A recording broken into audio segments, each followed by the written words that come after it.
வார்த்தையில் சிறந்தது அல்லாஹ்வுடைய வார்த்தை என்றும், வழிகாட்டியில் சிறந்தவர் எமது தூதர் கண்மணி நாயகம் முஹம்மது நபி ஸல்லல்லாஹு அலைஹி வஸல்லம் அவருடைய வழிகாட்டி என்றும், இந்த மார்க்கத்திலே புதிதாக பரப்புவது அனைத்தும் பிதஅத்துகள் அனைத்தும் வழிகேடு அனைத்தும் நம்மை நரகில் கொண்டு போய் சேர்க்கும் என்று உங்களுக்கு கூறியவனாக, அன்பிற்கினிய இஸ்லாமிய உறவுகளே, அல்லாஹ் சுப்ஹானஹு தஆலா இந்த உலகத்தை படைத்து இந்த உலகத்திற்கு அழகாக மனிதர்களை எல்லாம் படைத்திருக்கின்றான்.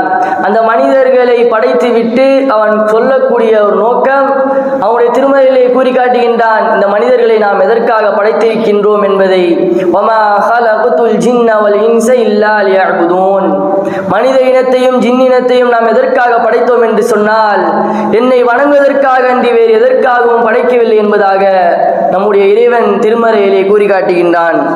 அன்பிற்கினியவர்களே, அல்லாஹ் சுப்ஹானஹு தஆலா இந்த மனித சமுதாயத்திற்கு ஏராளமான சோதனைகளை தந்து கொண்டேதான் இருக்கின்றான்.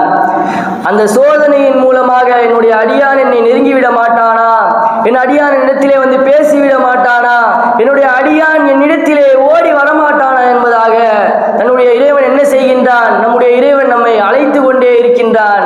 அன்பார்ந்தவர்களே, சொல்வார்கள், நாம் ஒரு அடி எடுத்து வைத்தால் அல்லாஹ் சுப்ஹானஹு தஆலா நம் இடத்திலே வருவதற்கு இரண்டு அடிகளை எடுத்து வைக்கின்றான். நாம் நடந்து சென்றால் நம்முடைய இறைவன் நம்மின் பக்கம் ஓடி வருகின்றான் என்பதாக அல்லாஹ் தஆலா கூறியதாக நபி ஸல்லல்லாஹு அலைஹி வஸல்லம் அவர் கூறுவதை நம்மால் பார்க்க முடிகின்றது. அன்பார்ந்தவர்களே, இன்றைய காலத்தில் பார்க்கின்றோம் என்ன சோதனை நமக்கு. இந்த வெப்பம், எவ்வளவு வெயில், இந்த நேரத்திலே நம்முடைய இறைவனை எந்த அளவிற்கு வணங்க வேண்டும், நம்முடைய இறைவனை எவ்வாறு வணங்கினார்கள், நாம் எவர்களை உதாரணமாக எடுத்துக்கொள்ள வேண்டும் என்பதை நாம் சற்று சிந்தித்து பார்க்க கடமைப்பட்டிருக்கின்றோம். இன்றைய காலத்தில் பார்க்கின்றோம் நம்முடைய முன்னோர்களை, அதாவது நபி ஸல்லல்லாஹு அலைஹி வஸல்லம் அவர்களையும் சஹாபாக்களையும் நாம் என்ன செய்ய வேண்டும்? முன்மாதிரியாக எடுத்து இந்த வெப்பத்தினுடைய காலத்தில் எவ்வாறு அவர்கள் வாழ்ந்தார்கள் என்பதை நாம் பார்க்க வேண்டும். அன்பிற்கினியவர்களே, இந்த உலகத்தில் பார்த்து கொண்டிருக்கின்றோம், இந்த வெப்பமுடைய நேரத்திலே பணக்காரர்கள் ஏழைகள் என்று எல்லோரும் கஷ்டப்பட்டு கொண்டேதான் இருந்து கொண்டிருக்கின்றார்கள். பணக்காரர்கள் எல்லாம் என்ன செய்கின்றார்கள்? இந்த வெப்பமுடைய நேரத்திலே இங்கிருந்து வீடு மாறி இங்கிருந்து ஊர்களுக்கு சென்று ஊட்டி கொடைக்கானல் என்று சுற்றி கொண்டிருக்கின்றார்கள். ஆனால் ஏழைகள் எல்லாம் பார்க்கின்றோம் வீடுகளிலே ஓட்டு வீடிலும் மேலும் கூரை வீடிலும் இதே போன்ற வீடுகளிலே கஷ்டப்பட்டு கொண்டிருக்கின்றார்கள் வெப்பம் தாங்க முடியாமல். அன்பார்ந்தவர்களே, நாம் சுற்றி இருக்கக்கூடிய நகரங்களை பார்க்கலாம். ஏராளமான நபர்கள் இந்த வெயிலின் காரணமாக மரணித்துக் கொண்டிருக்கின்றார்கள் என்பதெல்லாம் நம்முடைய செய்திகளிலே சொல்லப்படுகின்றது. மேலும் இந்த ஏராளமான ஊர்களிலே 1000க்கும் மேற்பட்ட மனிதர்கள் என்ன செய்கின்றார்கள்? இறந்து கொண்டே இருக்கின்றார்கள் என்பதாக செய்திகளிலே நம்மால் பார்க்க முடிகின்றது. இன்றைய காலத்தில் நமக்கெல்லாம் வீடு இருக்கின்றது, நாம் வீடுகளில் இருந்து கொண்டிருக்கின்றோம். பண வசதி இருந்தால் நாம் என்ன செய்கின்றோம்? குழுக்குழுன்னு ஏசியை போட்டு வீட்டில் உட்கார்ந்துக்கிறோம். ஆனா ஏழைகள் எல்லாம், பணம் இல்லாதவர்கள் என்ன செய்கின்றார்கள்? எவ்வளவு கஷ்டப்படுகின்றார்கள் என்பதை நாம் சற்று சிந்தித்து பார்க்க கடமைப்பட்டிருக்கின்றோம். நம்முடைய இறைவன் நமக்கு ஏராளமான அருட்கொடைகளை தந்திருக்கின்றான். அதனை போன்றுதான் பணம் வசதி இருக்கக்கூடிய மனிதர்களுக்கு என்ன செய்கின்றான்? வீடுகளிலே அந்த ஏசியை போடக்கூடிய ஒரு பாக்கியத்தையும் தந்திருக்கின்றான். ஆனால் நாம் எவ்வாறு நம்முடைய இறைவனுக்கு நன்றி செலுத்திக் கொண்டிருக்கின்றோம் என்பதை நாம் சற்று சிந்தித்து பார்க்க கடமைப்பட்டிருக்கின்றோம். அன்பிற்கினியவர்களே, இந்த வெப்பமுடைய நேரத்தில் நாம் எதை யோசிக்க வேண்டும்?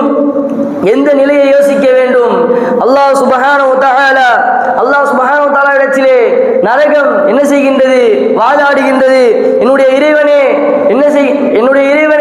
என்னுடைய 2 இடங்களில் சில இடங்கள் தின்று விடுகின்றது என்பதாக நரகம் என்ன செய்கின்றது? அல்லாஹ்விடத்திலே வாதாடி கொண்டிருக்கின்றது, அல்லாஹ்விடத்திலே முறையிடுகின்றது. அதற்கு பிறகு அல்லாஹ் சுப்ஹானஹு தஆலா என்ன சொல்கின்றான்? 2 மூச்சுகளை அந்த நரகத்திற்கு கொடுக்கின்றான். ஒன்று கடுமையான குளிர்காலம், இன்னொன்று கடுமையான இந்த வெப்பமுடைய இந்த வெயில் காலம் என்பதை நாம் சற்று சிந்தித்து பார்க்க கடமைப்பட்டிருக்கின்றோம். அன்பார்ந்தவர்களே, இந்த மார்க்கம் எந்த அளவிற்கு எளிதானது என்று நாம் சற்று சிந்தித்து பார்க்க வேண்டும். இந்த உலகத்தில் எவ்வளவு கஷ்டங்களை நாம் அனுபவித்தாலும், எவ்வளவு சோதனைகளை அனுபவித்தாலும் அது எதற்காக வருகின்றது? எந்த காரணத்திற்காக இந்த சோதனைகள் எல்லாம் நம் இடத்திலே வருகின்றது என்று சற்று சிந்தித்து பார்க்க வேண்டும். நாம் எல்லாம் நினைத்து கொண்டிருப்போம், என்னுடைய இறைவன் என்னை மட்டும்தான் சோதிக்கின்றான், என்னை மட்டும்தான் கஷ்டப்படுத்துகின்றான் என்பதாக நாம் நினைத்துக் கொண்டிருப்போம். ஆனால் அவ்வாறு அல்ல. நம்முடைய இறைவன் நம்மை நேசிக்கின்றான் என்ற ஒரே காரணத்தினால் என்னுடைய அடியானை நான் நேசிக்கின்றேன், அதற்காக வேண்டிதான் நான் அவனை சோதிக்கின்றேன் என்பதாக அல்லாஹ் தஆலா பல வசனங்களிலே கூறி காட்டுகின்றான். என்னுடைய அடியானிடத்திலே ஓடி வர வேண்டும், என் அடியானிடத்திலே பேச வேண்டும் என்பதாக அல்லாஹ் சுப்ஹானஹு வ தஆலா ஒவ்வொரு அடியார்களையும் சோதித்துக் கொண்டே இருக்கின்றான். அதனை போன்றுதான் இந்த வெப்பத்தினுடைய காலத்திலே நம்ம அனைவர்களையும் காட்டுகின்றான். இறைவன் ஒருவன் இருக்கின்றான் என்பதை அல்லாஹ் சுப்ஹானஹு வ தஆலா அந்த வெயில் காலத்திலே நமக்கு அறிவிக்கின்றான் என்பதை நாம் புரிந்து கொள்ள வேண்டும். மேலும் அன்பார்ந்தவர்களே, அல்லாஹ் தன்னுடைய திருமறையிலே கூறி காட்டுகின்றான், قالوا لا تنفروا في الحر قل نار جهنم أشد حرا لو كانوا يفقهون. இந்த வெப்பத்தில் செல்ல வேண்டாம் என்று அவர்களிடத்திலே கூறினார்கள். இது எந்த ஒரு வரலாறு வருகின்றது?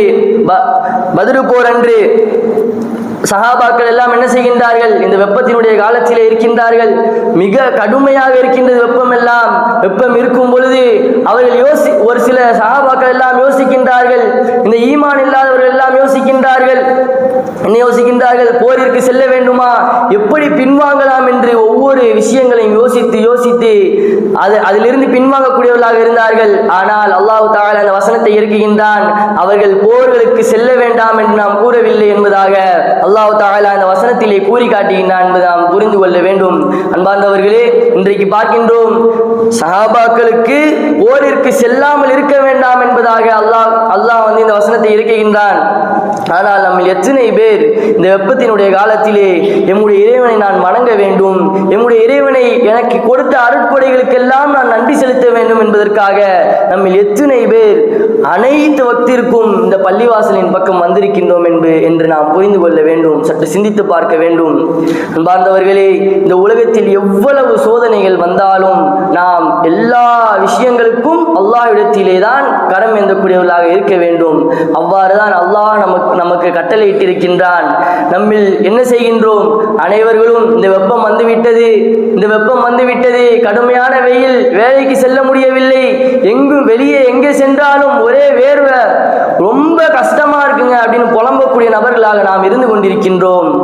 ஆனால் நாம் அல்லாஹ்விடத்திலே வந்து, என்னுடைய இறைவனே, எனக்கு எந்த ஒரு கஷ்டங்களையும் கொடுத்து விடாதே, இந்த சோதனையிலிருந்து, இந்த சோதனையின் மூலமாக நான் உன்னை விரண்டு ஓடிவிடக் கூடாது என்பதாக நம்ம எத்தனை பேர் அல்லாஹ்விடத்திலே பிரார்த்திக்கக்கூடியவர்களாக இருந்து கொண்டிருக்கின்றோம் என்று சற்று சிந்தித்து பார்க்க கடமைப்பட்டிருக்கின்றோம். அன்பார்ந்தவர்களே, இந்த உலகம் என்பது அற்பமான ஒன்றாக இருந்து கொண்டிருக்கின்றது. அதனால் நாம் என்ன செய்ய வேண்டும்? தன்னுடைய இறைவனின் பக்கம் அதிகமாக நெருங்கக்கூடியவர்களாக இருக்க வேண்டும். இந்த உலகத்தினுடைய வெப்பத்தை தாங்கவில்லை என்று சொன்னால், இந்த உலகத்தில் வாழக்கூடிய நாம், அற்பமான இந்த உலகத்தில் வாழக்கூடிய நாம் இந்த வெயிலை தாங்கவில்லை என்று சொன்னால், கடுமையாக இருக்கின்றது என்று நாம் சொல்லக்கூடியவர்களாக இருந்து கொண்டிருக்கின்றோம். நாளை மறுமையிலே நன்மை தீமை எல்லாம் ஏற்றப்படுமே. தீமைகள் அதிகரித்து விட்டால் அல்லாஹ் சுப்ஹானஹு வ தஆலா என்ன செய்வான்? நரகத்திலே போட்டு விடுவான்.